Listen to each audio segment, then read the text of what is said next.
Hello everyone, myself Dr. Shikha Sardana, practicing fertility consultant at Milan, Chandigarh. Today we will discuss some common myths about endometriosis. To have a better understanding, let's first take up a few basics of endometriosis. We all know that the uterus is the female reproductive organ and the lining of the uterus is endometrium. Normally, this endometrium is inside the uterus. It lines the uterine cavity. But when this endometrium-like tissue gets implanted outside the uterus, it is abnormal, and this condition is called as endometriosis. In women with endometriosis, this abnormal implantation of endometrium can involve various structures in the pelvis, like ovaries, fallopian tubes, the back, front, or the sides of the uterus. In some cases, urinary bladder. Less commonly, this endometriosis may spread beyond the pelvis, beyond the pelvic organ, and it can involve intestine, ureters, etc. During your regular menstrual cycle, under the influence of hormones, the endometrium builds up gradually, and if you don't conceive, you don't get pregnant, the endometrium starts breaking down and you get your periods. During the periods, the endometrium bleeds and gets shed off. So this is about the normal endometrium. What happens to the misplaced endometrium of endometriosis during the menstrual cycle? Well, each month, just like the normal endometrium, this misplaced endometrium also responds to the hormonal changes of the menstrual cycle. It builds up gradually over the menstrual cycle, and during your menses, the implants also break down and bleed, resulting in small bleeding inside the pelvis. But here, unlike the menstrual blood, which exits the body through vagina, there is no way for this blood to exit, so it gets collected, and this all leads to inflammation, swelling, scarring, and adhesions. All this can cause the pelvic tissues and organs to stick to each other. This can damage and distort the structures. And the other picture can be like when the ovary is involved, the blood can become embedded inside the ovary, and this can form a blood blister or endometrioma or chocolate cyst, which is like a hallmark of endometriosis. So all these pathologies can cause various problems in the patients of endometriosis. The most common problems are pain, menstrual disturbances, or infertility. Symptoms can vary significantly from one person to another. Some have mild symptoms, some have moderate, and some women have no symptoms at all.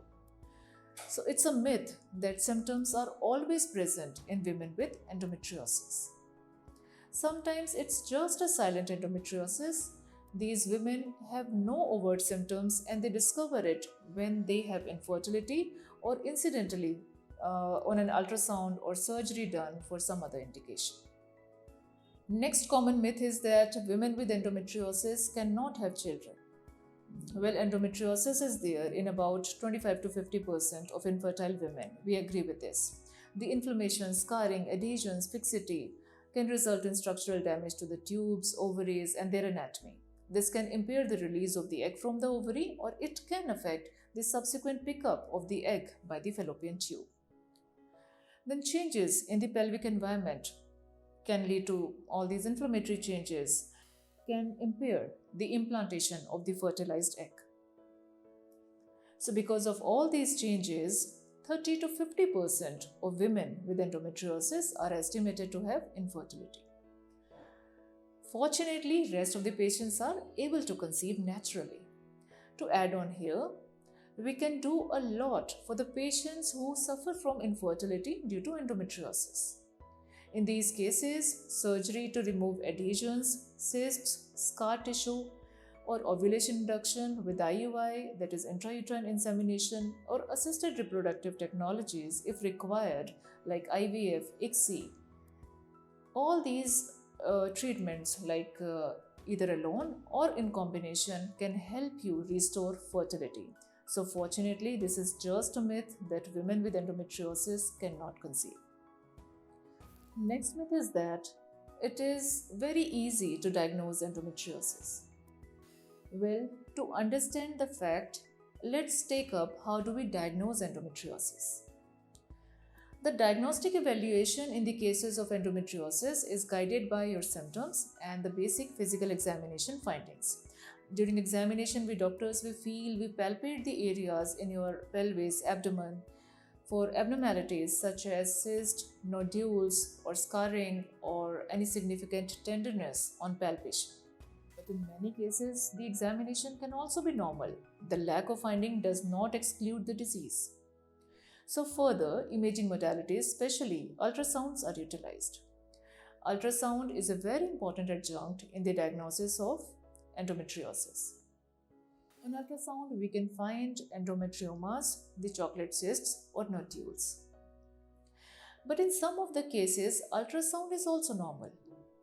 In case if your symptoms are severe and persistent, you may need a surgical procedure called laparoscopy to look inside your abdomen for signs of endometriosis. So yes, endometriosis is a disease that sometimes requires a surgery, a laparoscopy, for diagnosis. In fact, laparoscopy is the gold standard for diagnosis of endometriosis. Endometriosis is definitively diagnosed by microscopic evaluation of the lesions biopsied or removed at the time of surgery. So, if we talk about the definitive diagnosis of endometriosis, this requires a surgery. So, it's just a myth that it is easy to diagnose endometriosis. Then, another myth that pregnancy cures endometriosis. Well, pregnancy does not cure endometriosis. The reality is that pregnancy, just like the hormonal drug treatments, temporarily suppresses the symptoms of endometriosis, but it does not eradicate the disease by itself. Therefore, symptoms usually recur sometimes after the pregnancy, after the birth of the child. Well, these are the most common myths regarding endometriosis. I have tried to debunk them. If you have any other myth regarding endometriosis that is troubling you, you can call us or you can come and meet us in person at our center. If you have found the video really informative, please don't forget to like the video and subscribe to our channel. Thank you for watching.